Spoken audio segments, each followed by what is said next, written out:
It is your Classic Metal Show right here on the ClassicMetalShow.com. That is brand new stuff from a band a lot of you probably are not familiar with, but you need to get familiar with quickly.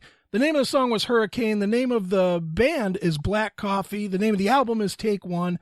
And on the line right now from Black Coffee, we have Ehab and Tommy. How you guys doing? Doing good, man. Thanks for having us. Excellent, guys. Well, guys, I've been saying this for a couple of weeks since your publicist gave me the record. Fantastic stuff. No, surprisingly, with me being in Cleveland and you guys just right down the street, I didn't know anything about your band, but this record just kicks ass, man. So I'll start there by saying great job. Thank you. Thank you very much, man. Yeah, we the album came out last month. It's our only kind of digital platform that we were able to push across, so hopefully it gets to Cleveland here pretty soon. No doubt, man. Well, for people that don't know, which includes me, why don't we start with just like a brief history of who you guys are and how you got together? And because from what I understand, you guys are like as baby a band as a band could be, right? Yeah, we formed about a year and some change ago, a year and a couple months ago. Started writing the album. The way we kind of formed was me and Justin, the guitar player. We played in a band for years together called Plain Old Henry.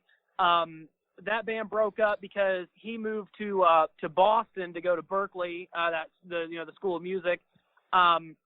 When that band broke up, me and the remaining members formed a new band, and we got Ehab to be our singer.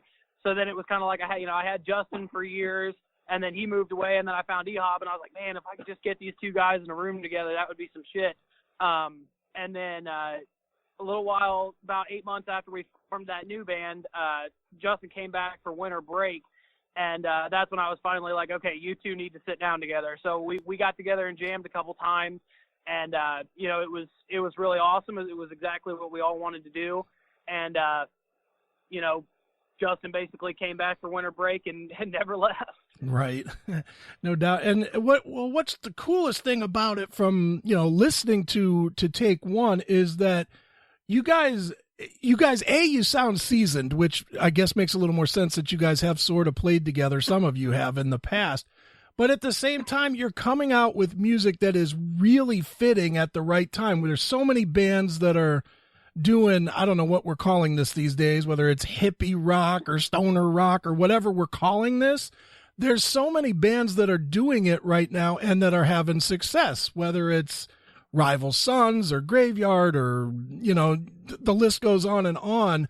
Do you guys get your influence from these bands that are happening now, or is it just the way you guys have created and it just formed that way, or what?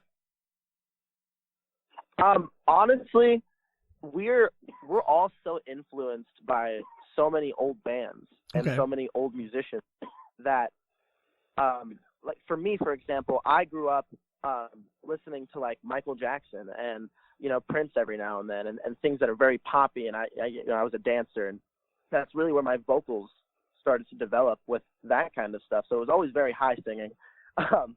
And when I met this kid in Columbus named Nick Freddie Ann, when I was about 14 years old, he kind of showed me the 80s and the 90s, and I got very heavily influenced by that. And by the time that I ran into Tommy McCullough in this band that was called Electric Dream Machine, he had only listened to everything before the 80s, it seemed like, and obviously had a good knowledge about the 80s, and influenced us in the 60s and 70s, or influenced me specifically. When Justin came home from Berkeley, he and Tommy had already been in a band, and they were both influenced by the same things, Sabbath and Zeppelin and Deep Purple and, all these great bands that I was introduced to very late.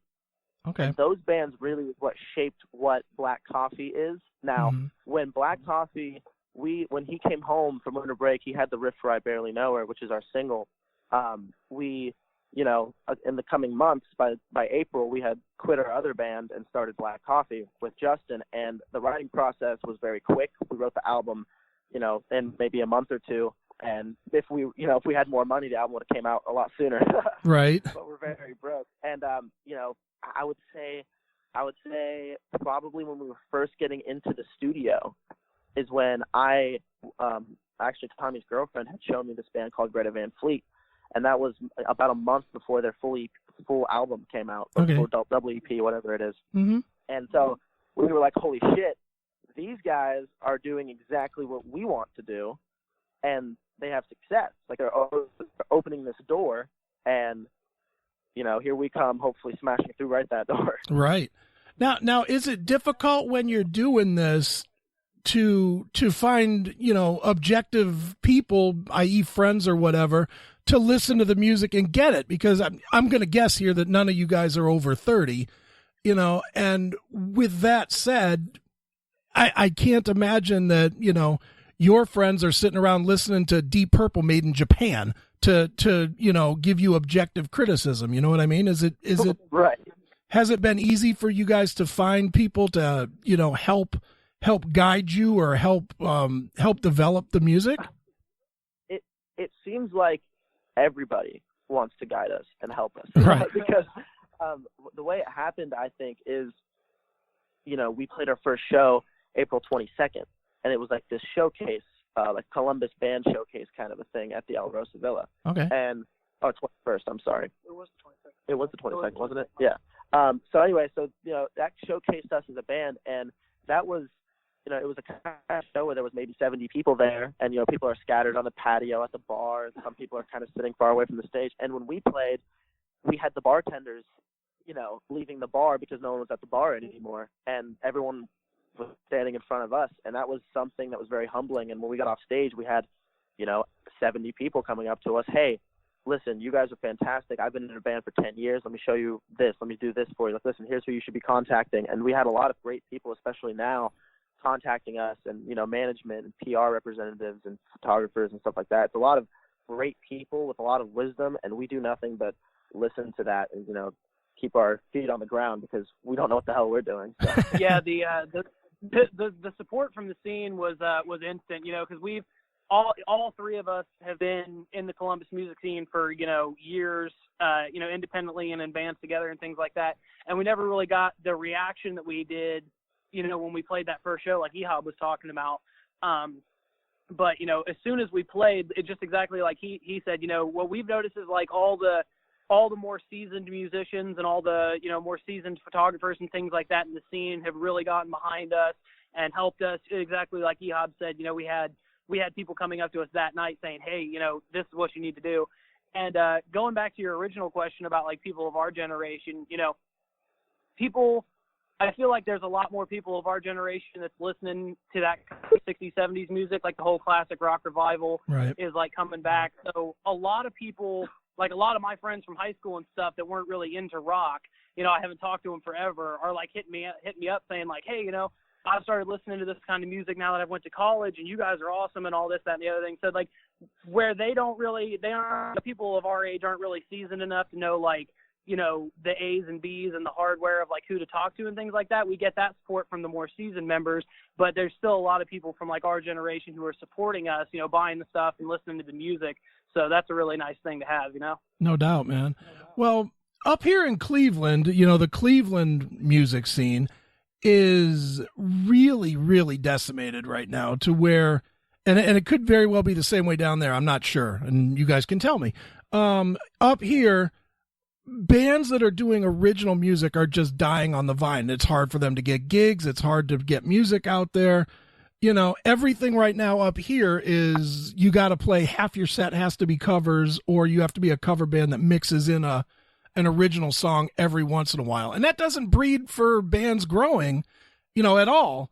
I'm curious, are you guys having that same problem down there, and how you fight that? We're very blessed and lucky to be in Columbus, and the Columbus music scene is comparable to like the Austin music scene, and comparable to like Seattle, and comparable to all these great music scenes, at least in my opinion, because we get gig offers every other day to play original music, and we're lucky enough to like be in the same scene that 21 Pilots came from, the same scene that all these huge bands came from. And I think that creates the market for original music as well as, covers are always great. The audience loves it. A lot of places around here that'll pay you a good amount of money for like a 3-4 hour cover show. Right. But outside of that, we again, we're just very blessed to be in the music scene that we are, where people love originals. And I actually did not know the Cleveland music scene was like that, so maybe we'll have to come up there and do something. No doubt. Now you guys did mention Greta Van Fleet, and certainly they, I would imagine, are the blueprint right now, or Rival Sons too. I mean, Rival Sons has had quite a bit of success.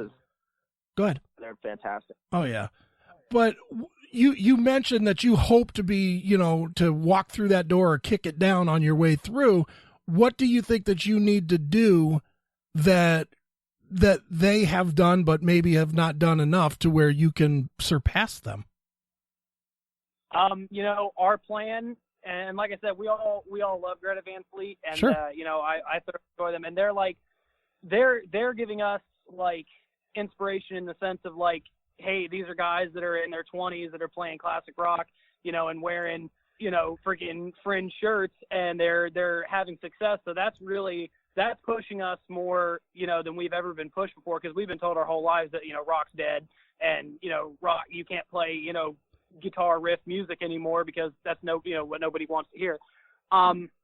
Basically our plan is to just keep doing what we're doing. There's a lot of things that we're hard line about, a lot of things that like we refuse to change, that, are different than how people do it in the modern music industry. Like a good example is like when we go into the studio, we record, and this is all of us being hard-headed about it, but we record basically as if it was 1974.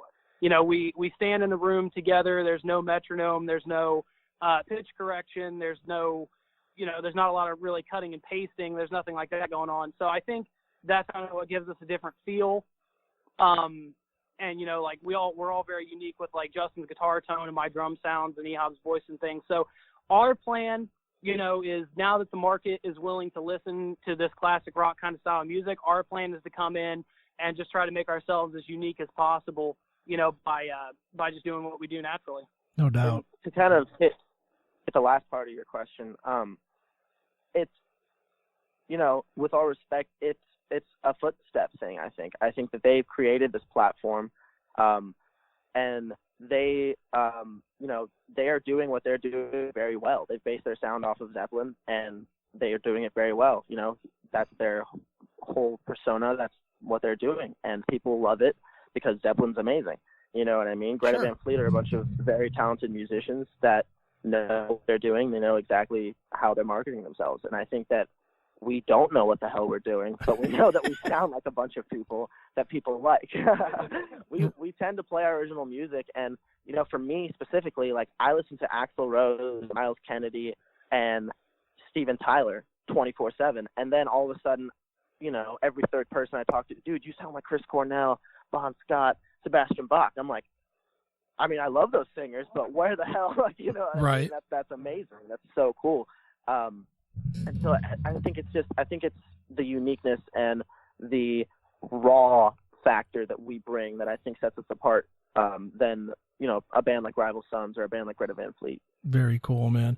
Well, obviously in 2018, internet is a big deal for most bands. To me, I almost think that it's a little more of a negative than a positive, just because while yes, you can reach a lot of people, you're basically competing with anybody that has a laptop these days, which really kind of dilutes the water, makes it hard. Oh yeah, exactly. But it makes it harder to be heard because people don't take chances on something they don't know anymore. Because let's face it, 9 out of 10 times it's a bag of shit that you're handed when you've never heard of it before.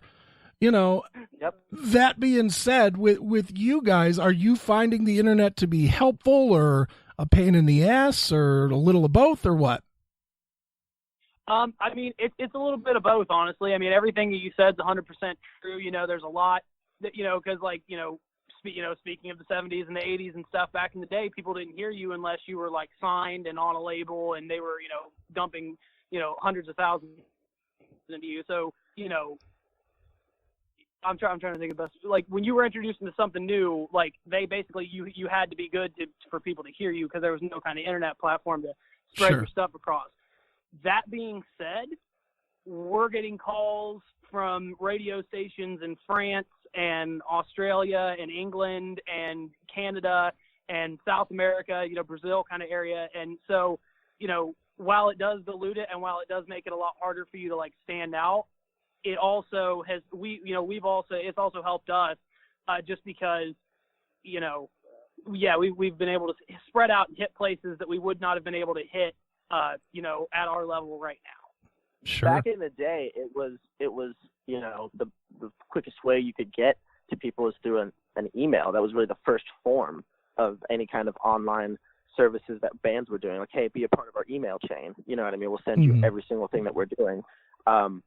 So it's definitely a positive because you can spread like wildfire if you have the right sound in the right time.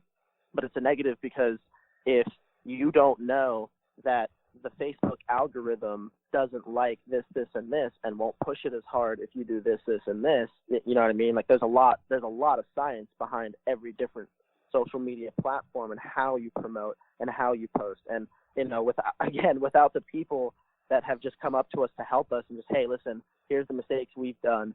Here's what you should be doing. You know what I mean? Without those kinds of people, and that's Columbus. That's why, at the end of our album, special thanks to everyone in the Columbus music scene, because without them, we would have no idea what the hell is going on, Sure. We'd just be playing music. Oh, I got to say, you're both making me feel really old saying that back in the day was email chains when my back, me and Tommy turned, I turned 21 last month. Tommy turned 21 3 months ago. Yeah. So we're pretty young, unfortunately. We feel like we're 35 though. Well, even that, I mean, I am 49, so I'm an old timer on this. And I remember back in the days when we would go buy a box of tapes and everybody would tape their favorite thing, and then you'd meet up somewhere at a party with a bottle of vodka and just keep switching tapes in a boombox. That's how old I am.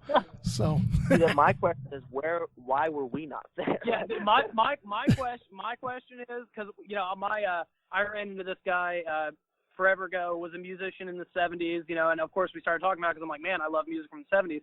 And he's like, man, we all used together. He goes, I remember when Zeppelin 4 came out, we all got together. One of us bought the album because it was so expensive. We all chipped in. And then he goes, we just, all, 30 people came to my house and we just sat down around the turntable and listened to the album. And I was like, yeah, I know there's like streaming services and everything, but like, why don't people do that anymore? Yeah. You know what I mean? Like, why don't people get together and listen to music? And, we do that because we're weirdos. But we're just like, why don't people do that? Why don't people sit down and listen, to music and have it be like a group thing anymore? And we're trying to push to make that, a thing again. So, cause when we give people of our generation the album, because like, older folks, like older generations, know how to listen to an album. They'll sit down and play the whole thing front to back. But whenever we give it to kids our age, we're always like, special instructions, put it in, start at the beginning, and listen all the way through. Do not stop. Don't be doing it. Sit down and listen to the damn thing. And people are like, oh, okay. And then they listen to it. It's like, okay, now you know how to listen to an album. And this album, we had to not put tracks on it because we were like, let's not make it too long because people aren't gonna, you know what I mean? Right. And that's where the EP versus album debate comes up. And yeah. We let's not monologue. We say go to hell to that stuff. Nice. Well, guys, as I said at the beginning of the interview, I love it. The name of the band is Black Coffee. The name of the album is Take One. Where can people get it? It's available on all platforms right now: CD Baby, iTunes, Spotify. It's on YouTube. Our music video for I Barely Know Her is also out on YouTube right now. If you go to the band Facebook page, it's under Official Black Coffee. You can shoot us a DM on there, and if you want a physical copy, obviously that's what we want you to do. You can shoot us an email on there, and we'll get it mailed to you. Or if you shoot an email to officialblackcoffee@yahoo.com, we can also get you hooked up with a physical copy if you so desire. Excellent. Well, guys, as a tradition on the show, we always let the artist pick a closing track from the record. We played Hurricane to open this up, so what would you like us to wrap with? Should we do the Traveler? Oh, wrap it with the Traveler. Yeah, do the Traveler. And why that one? Because it's the opposite of Hurricane. All right, fair. Yeah, it's literally it's the opposite pole. Yeah, the Traveler was recorded in about I want to say the version you're listening to is the first take. We only did 2 takes of it, so it's a very special song to us. Yeah, it really that's my personal favorite on the album, and I really feel like if you listen to Hurricane and you like that, and you can listen to Traveler and you like that, that's like our Black Coffee. That's our entire range. Everything else we do falls somewhere in between those two. Nice.